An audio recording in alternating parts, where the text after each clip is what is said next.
Hello, hello, everyone, and welcome to the Bold Moves podcast. I am your host, Angela Merzib. I am a brand strategist, and I help entrepreneurs build a bold brand that connects and converts. And I'm very pleased to have Brian Samson with me today. Brian is the founder of Plugg Technologies, a leading nearshore firm connecting Latin America talent with U.S. companies. Brian has spent 10 years focused on nearshoring, including living as an expat in Argentina. As a founder, he has grown 3 separate companies from 0 to 4 million ARR each. Prior, he was a VP of talent for several SF, is that San Francisco? San Francisco, yeah. San Francisco-based tech companies, including an IPO and an acquisition. He holds an MBA from UCLA, and he and his wife are advocates for foster care, having adopted a baby girl. That's so interesting. Welcome, Brian. I'm honored to be here. Thank you so much. Awesome. And you're coming to us from Oahu, is that right? That's right. Yeah. Moved to Oahu about 9 years ago and no regrets. Oh, yeah. What regrets are there to have in Oahu? I've been there myself a couple of times. I love it. It's probably one of my favorite vacation spots, so I'm sure I'd love living there as well. That's great. And if you saw the weather we have here, I'm in Canada, as you might know, and we just had Snowmageddon 2.0 here. So I will not turn my camera around. It'll depress you. This is spring here. This is spring. So anyway, before we begin, I do want to dive into your background and what you were doing before, what you're doing now. But before we begin talking about that and the advice you've come to share, let's make sure everyone's on the same page here. How would you define nearshoring, and how is it different from what most people think of when they hear like the word outsourcing? Yeah, great question. We've all on this call have heard about offshoring before. And the way we think about offshoring, I'm glad you and I are on the same continent, North America, because we tend to think of things from our perspective. So when you offshore, the big 3 countries we've heard about forever, China, India, and the Philippines. And they each have their own niche when it comes to offshoring. China's been really the factory for the world forever. We offshore manufacturing. India has been doing IT offshoring forever. And then the Philippines, really that back office, call center, customer service, virtual assistant world. What the big advantage for offshoring is almost always related to cost and price. You can't beat them on price. But there's some headaches when you've got this ocean in the middle. One of you is awake while the other one's sleeping, or there's a massive alteration of schedules and somebody's suffering a little bit. With nearshoring, this is when you're in Canada or the States, it's really Latin America is where we nearshore work to. And the time zone is the same. And that is huge. Now, there's a lot of other related benefits, like the English is really good there. The work culture is really aligned to US and Canada. There's amazing creative thinkers, great talent. The pricing is at a discount. But by far, that biggest benefit that companies have realized is that time zone. Having everybody work on the same time zone, collaborating, same Zoom calls, WhatsApp, send a quick text, it gets answered right away. Mm-hmm. That is just a massive benefit for what we call nearshoring. Okay, that makes sense. And yes, I have worked with folks from all over the world, and I can attest that is a challenge.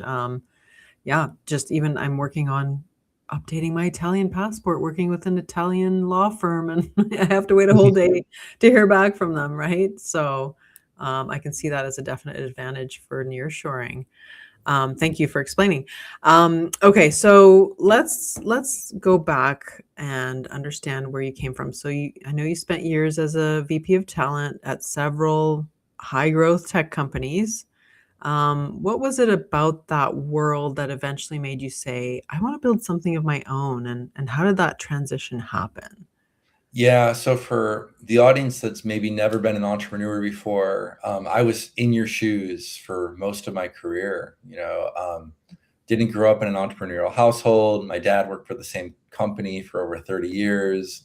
I didn't have any uncles or aunts or anybody that was really a entrepreneur and could have been like a plumber or electrician or a carpenter or whatever, like owned the deli. Nobody in my family was doing that type of thing. So it wasn't really until I moved to San Francisco, but I was around a wildly different type of entrepreneur. You know, the let's change the world and build $1 billion company type of entrepreneur. They were raising big checks, lots of capital, and it was very tech driven. And I was pretty intimidated at the very beginning, and then I think after a few years, started to get a little more confidence. Like I think I could do this. And then had a whole thesis around building software and using labor in Latin America to do it. Up until that point, I'd only ever been a backpacker, like stayed in hostels in Latin America. But there's something about it. I thought, like, how come no one's talking about Latin America in 2015? No one was really Mm. talking about it. It was there was almost this like energy of, well, like what's next? You know, after Eastern Europe and Yeah. Asia, maybe Africa, but Latin America just kind of got skipped over. So I Mhm. thought there was a gap in what the world was seeing. So Mm. when there's a gap that other people don't see, there's a potential for arbitrage. And that was that first business. Um, no kids at the time. My wife and I were newly married and looking for adventure. So we decided to move to Buenos Aires, Argentina, and kind of lived it. And if anybody listening has been to Latin America or in particular Argentina, it reminds a lot of people of Paris. You know, it's known as the Paris of South America. Beautiful architecture, tree-lined streets, cafes. If you like meat, the best steak in the world. If you like wine, the best Malbec in the world. It's just absolutely spectacular. But there's a lot of complexity and, to be honest, headaches. Long queues for everything, very ambiguous how business is done, high inflation, unpredictable ways like where the government's going to step in. So being there firsthand, I think allowed me to understand it and organize a business around it. Mm. Yeah, that makes sense. We were looking at moving to Panama possibly.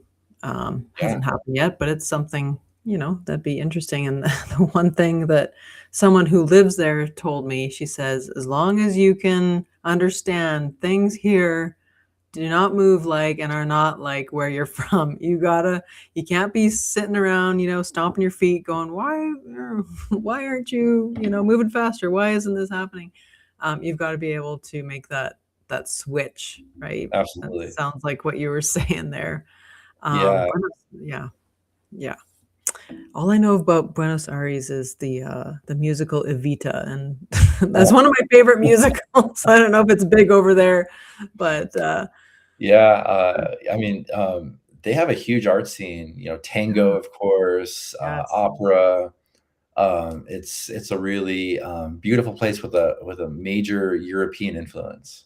So if you, I'm excited for your Italian trip, um, but for those that maybe can't afford to go to Italy or Spain, um, Buenos Aires is kind of like Europe light, you know? Yeah. You get people that speak Spanish with Italian mannerisms and Mhm. big hand gestures and passion and Italian statues everywhere and art museums. It's really like a cool blend of Latin America and Europe all in one place. Yeah, it sounds like it. I love finding those, like, roads less traveled to go to, right? Everybody goes to the same kinda destinations, which kind of ruins them in a way and makes them overpriced as well, so I love finding these little secret destinations that you can get to that Sure. kinda get the same vibe, but, maybe at a better price and less crowded, so sounds like a win-win. Awesome. Okay, well, let's talk about so, Plugg Technologies, that's your third company that you scaled from 0 to 4 million. Did I get that right? Right, yeah, and Plugg should be doing, way more than that this year, where we've Okay. really got some wind in our sails as there's tremendous interest in Latin America. Yeah. Okay, so let's talk about that. So it's the third company that you've scaled. So that doesn't happen by accident. What are some of the systems that you use that you've put in place that you've seen that work over and over again that people should be aware of if they're trying to do something like that?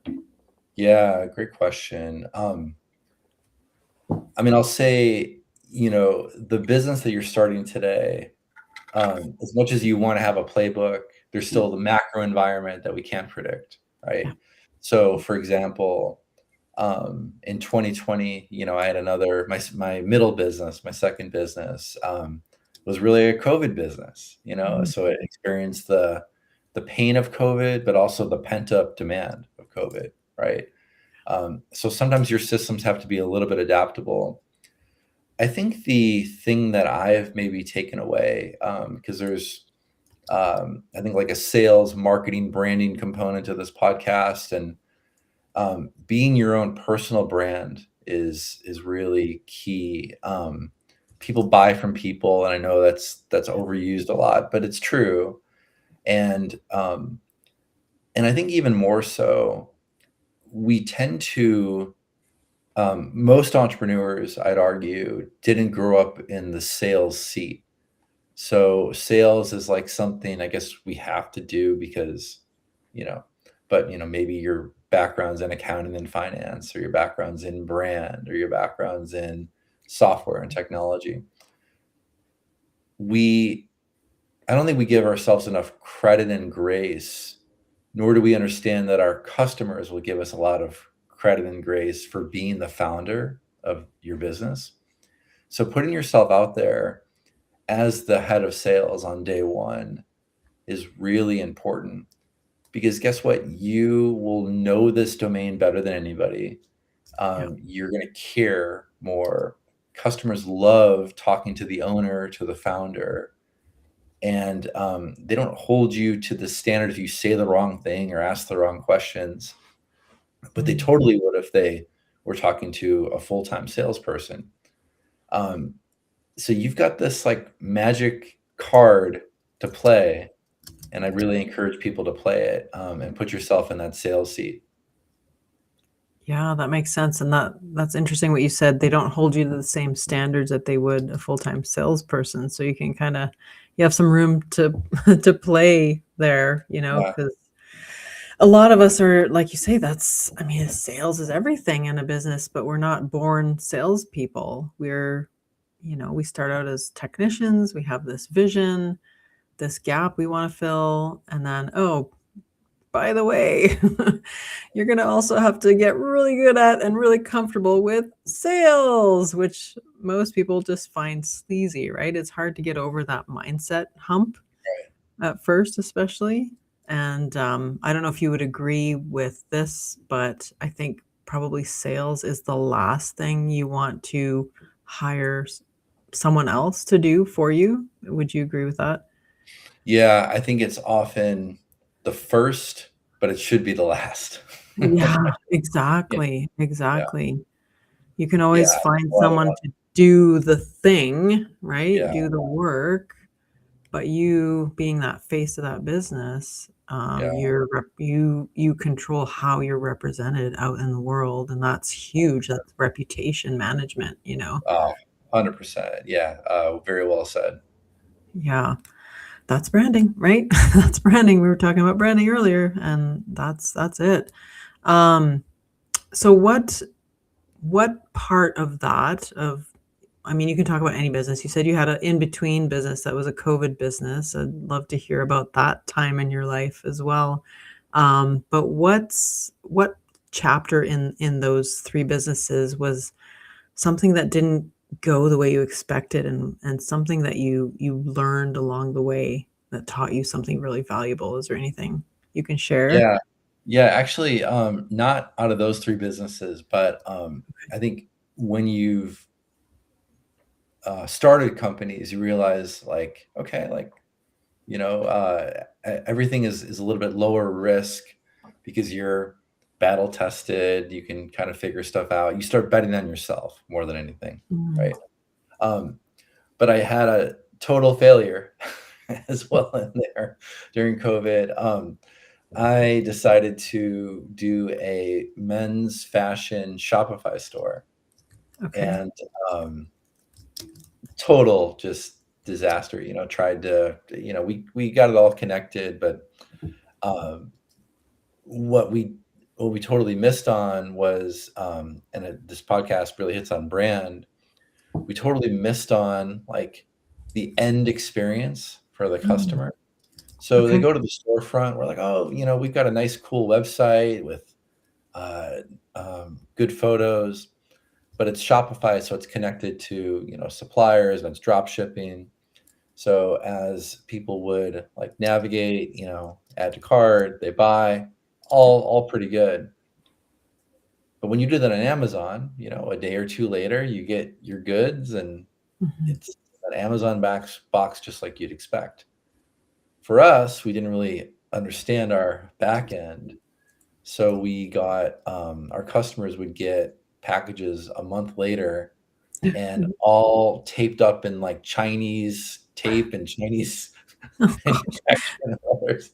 And I was like, oh gosh. my God. And I had a few friends that were just like so gracious to, throw me a bone and buy a jacket or something on there, buy a polo shirt. And they're like, yeah, just so you know, this is what it looks like. And didn't even fit me. And whatever. So Oh, no. Oh, no.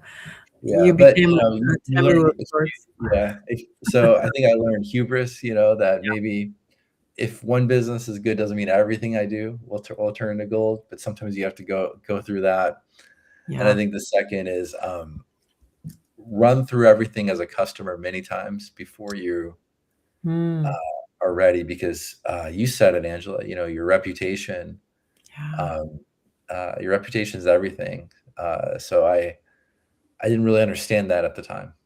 Yeah, it's hard to bounce back from a soiled reputation, right? It's Yeah, like the, thing our moms always told us, "Don't run our name through the mud," right? yeah, Whatever right. you do, don't run the family name through the mud because it's hard to bounce back from that. But yeah, that customer journey, right? That's something I go through with my clients. Like, what does it look like beginning to end? How do you delight the client or the customer all the way through, right? Because Yeah, it's not just about the beginning and the exciting part is like making that sale.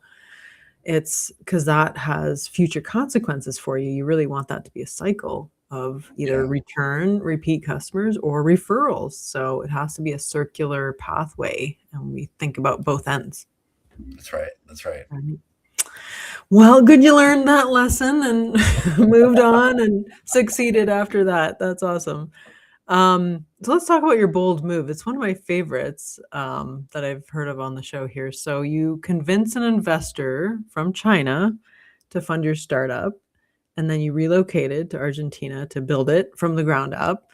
So walk us through that. Like, how did you even get in front of that investor, and then what did it take to get them to say yes? Yeah. So funny enough, how I even ended up in Argentina. My wife grew up as a daughter of an expat in Asia. So she grew up in Mm, Japan and Korea.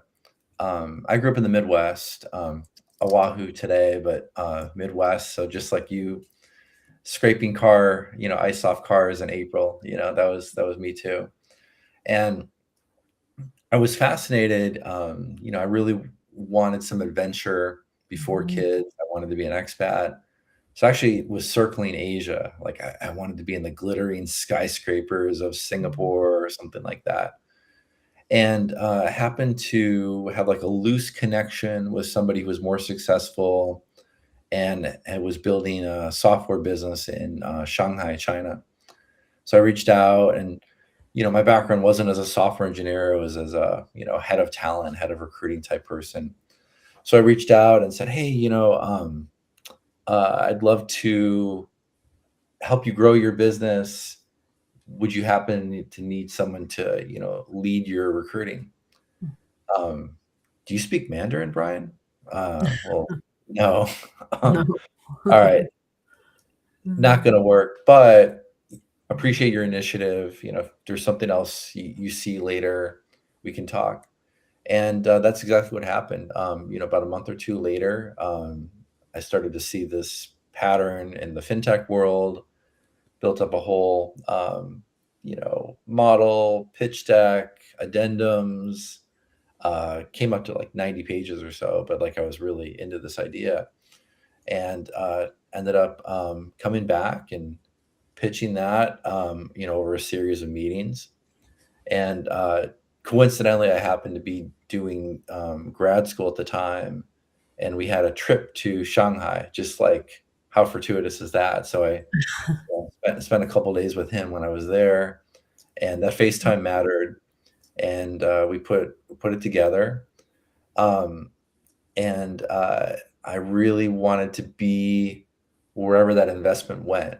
So it's Mm. one thing to kind of do it where we have sales in San Francisco and customers, but I really wanted to be where a lot of the capital was being allocated and not just like hire somebody over Zoom and cross my fingers. I wanted to experience this and kind of taste it, understand the nuances. And, as I mentioned before, Argentina is kind of a wild place. And when I was there, restaurant prices were often not printed; they were written in chalk because Okay. they'd have to like erase it and start again the next day. And there are stories of people even going to like a major hardware store and going like think about Home Depot and you kind of navigate through the maze and get that Mhm. tool way in the back, and the tool says $20, but by the time you get back to the register, now it's $23.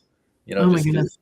yeah, it's like kind of a wild place. So it's hard to just read a blog post about that and understand it. Yeah. It's another thing to be there, Mhm. experience it, live it. But also, the cool stuff like the European style where instead of going to the big grocery store, we would go to the little bread shop and then go to the meat shop and then one place just has salami, because salami there and it's really cool. But got a little co-working spot in a trendy area of Buenos Aires. So instead of downtown with the skyscrapers, we found like a little neighborhood where a lot of the young professionals were, uh, and hired my first two people. And then from there, we got some customers, started to grow, and ended up about 85 engineers. Wow. And um, uh, it wasn't just a linear growth though. A lot of volatility, as you'd expect, and good months and bad months, and lessons and bad hires, good hires, good customers, frustrating ones. But that's how you learn. That's how you get your reps in, and the investment at the beginning helped because it gave us a little bit of room to make some mistakes. Yeah. So you presented your idea. So you hadn't started on it yet when you got the investor on board, or had you That's right. started? So yeah, as soon as we got that first deposit, or first tranche, I should say, that really kick-started the whole business. Wow. Amazing.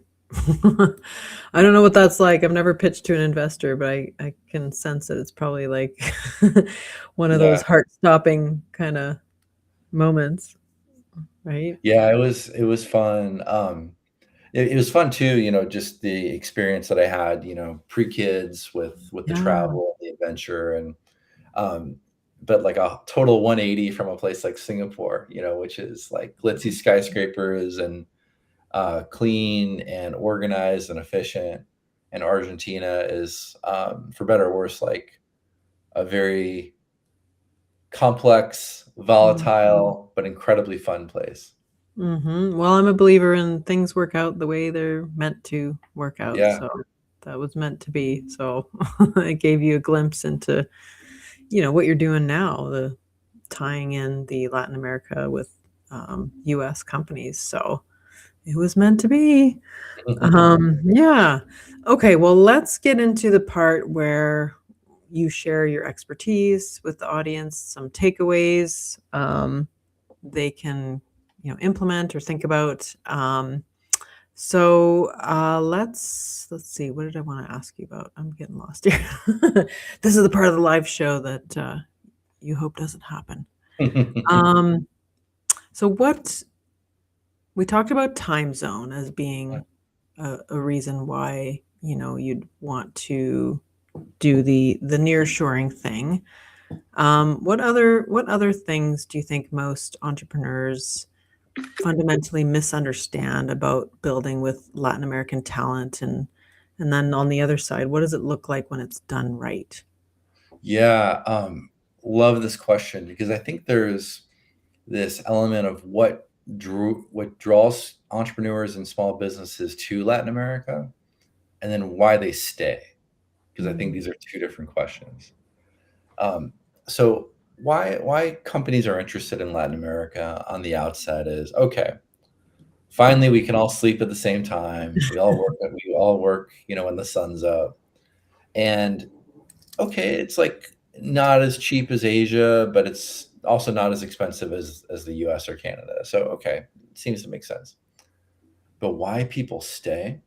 Now, everything I just shared before hinted on the volatility, and the headlines even make it worse. We might hear like the US came in and captured the president of Venezuela.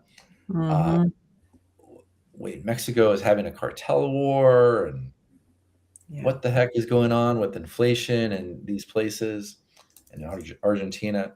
So we read the headlines, or we see like the CNN headline and just kind of write it off like this is just a crazy place. Like, if I do go to Mexico, I'm going to stay at the resort in Cancun and not leave, right? And that's okay. But when you think about the conditions that a lot of these people have been in, it's created all the skill sets and attributes that we want in our team as Mm-hmm. small business owners. It these environments allow people to be scrappy, Yeah. flexible. They can turn chaos into calm. Mm-hmm. They're finding workarounds to everything. They're not phased by when stuff gets hard. Mm. They're really, really good problem solvers. I can't think of a single small business owner that wouldn't want those attributes Yeah. in their team. And to make it even better, they're loyal, they're dedicated, they're committed, they stick around, Mm. which I don't know about you, but sometimes that doesn't always happen, in these more developed places like the US and Canada, and people are constantly looking for new opportunities. Yeah. So that's really, I think, why I've stayed, and why a lot of our customers are like, "Oh my gosh, like this is so much better than I ever could have imagined." They went there for like collaboration and maybe a better adjustment on the balance sheet, but they're staying because the work product is really, really great. And in Mm. this day and age of you can't really predict year over year what's going to happen, so you need people that can roll with it and adapt, and that's what the Latin America labor force is really good at. I hadn't thought about all that. But that you raise some interesting points that, they just have that grit. And that's what entrepreneurs need, right? You can't That's really right. Yeah. teach someone that. Like you can't take a weekend course in grit and you know and scrappiness 101. Very Um, true. so yeah, interesting you say that. And about the headlines, I'm glad you brought that up because I don't know if we really get the whole truth. Like, okay, maybe the Venezuela thing, but like sometimes it's over sensationalized. And when you're there, it's like I've talked to people that are there, like the Mexico thing. I had a friend who was there for that. And I was like, oh my God, are you okay? Right? Is everything? She's like, yeah, I'm fine. I'm like right in cartel land. So I'm the most safe I could be. I thought, oh, I never thought about it that way. Cause like, right there. Yeah. So, I don't know, everything was fine seemingly. So sometimes, we make these decisions, but we're not there, right? We're That's not right. Yeah. experiencing the thing. So we get all like our mind just works overtime on what Yeah, we're that's hearing. true, and it's not like the US doesn't have its issues either. Yeah, yeah, exactly. There's some crazy things going on there too. So, Yeah. you know. Um, okay, so we talked about that. There was a second part to that. So we talked about why you'd want to hire and work with Latin American talent. Um, what kind of things do we have to consider? Because obviously there's like cultural Mhm. differences, customs and things like this. What do we have to Yeah, consider to be we wanna be considerate of, like, who we're working with, right? And what yeah, their yeah, way I think yeah, of excellent question. I think there's 3 things to drill there. Probably the most complicated is hardware. mm, So there are certain countries that are easier to get hardware to than others. With okay. Mexico, uh, they've got really good Amazon penetration. Yeah, So you can order a laptop and it goes door to door, just like here, right? Just like here in the States. But other countries, they have high tariffs. They have really mhm, complicated customs.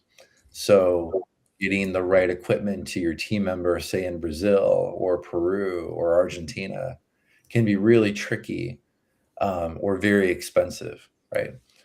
yeah, Um, I think the second thing I'd say, is a best practice. So the first is kind of like a warning. Second is maybe a best practice that when we treat people um, that aren't where we are, sometimes there's this like innate of like us versus them, or mm, let's throw it over the wall to these low cost resources in Panama or wherever, but kind of recognizing that they're real people with families and hopes and dreams, and so treat them just like you would, a member of your team.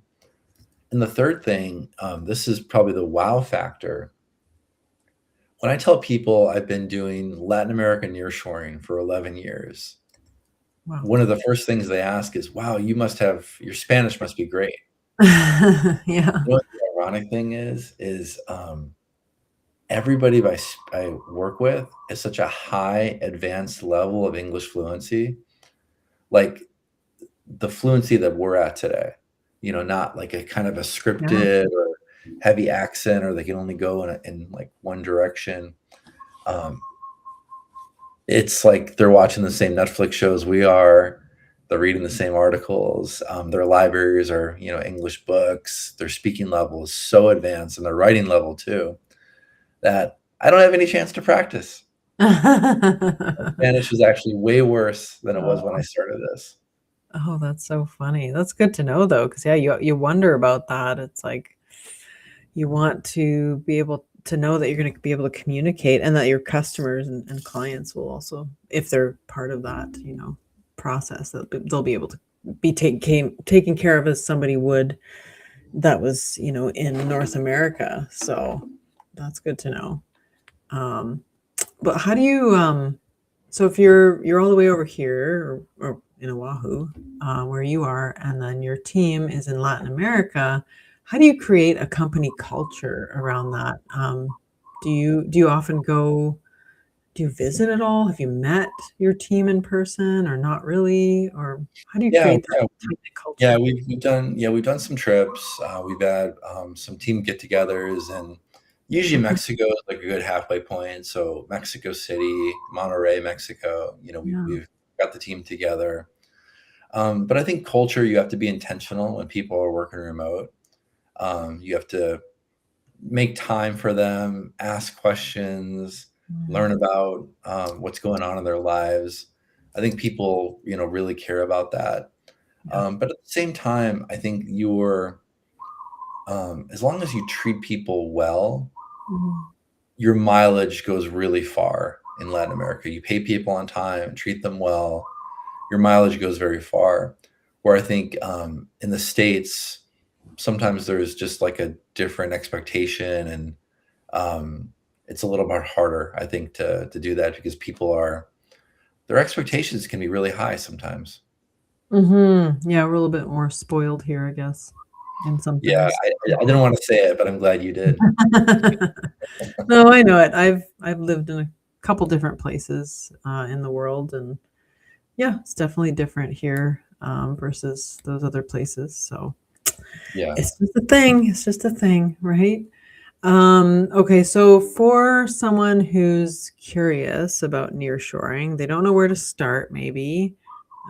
They're worried about, the quality, the communication, just where to look, what to look out for. What's some practical advice for that, taking that first step? What should they watch out for? Yeah, so I think there's, two ways you can go about this. There's no shame at all in the do-it-yourself approach. Go on Upwork, go on Fiverr, find some people, and you'll probably do okay. Can't guarantee success because it really relates to your own internal hiring process and how Mhm. you vet and your urgency and your budget and everything. But if you're ready to, really tap into, I think like the more senior top level talent, and remember with the arbitrage of it, you can get a senior person in Latin America for what you might pay an entry level person in the States or Wow. Canada. So why not work with an agency? Mhm. Could be Plugg, could be us, but there's other ones out there.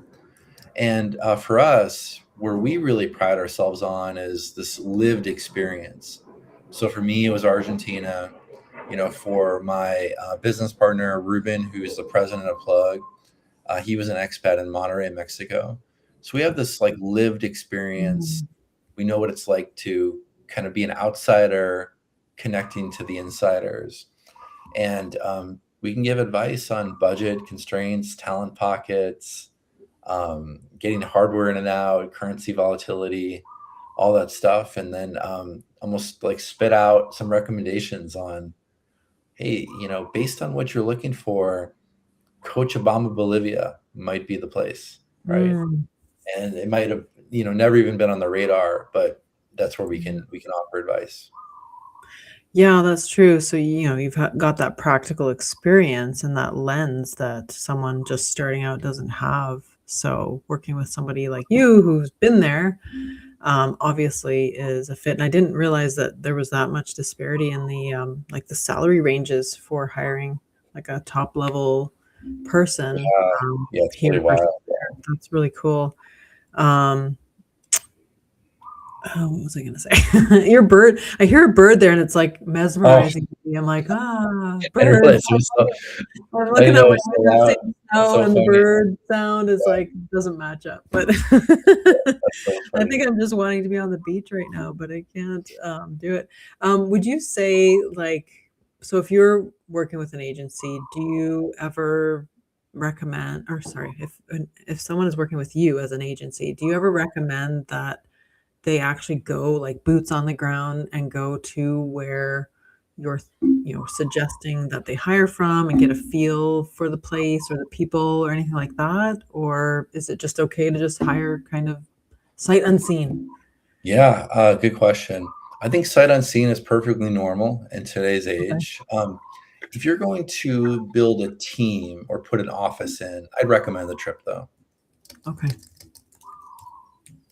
Do you think, like, there's a certain number of team members that makes sense for, or Yeah, just I'd probably look at like maybe 5 or more, yeah, maybe justifies like, okay, I'm gonna just make sure I'm yeah, connecting in the right place and looking in the right country and so forth. Because yeah, there's more to it, with maybe mhm. you want to get an office, maybe there's, different entity structures, things like that. Yeah, and then you can get a sense for, like you were saying before, about, like, the mailing situation and the customs and Yeah, stuff like that that you might have to keep in mind, for sure. your business, right?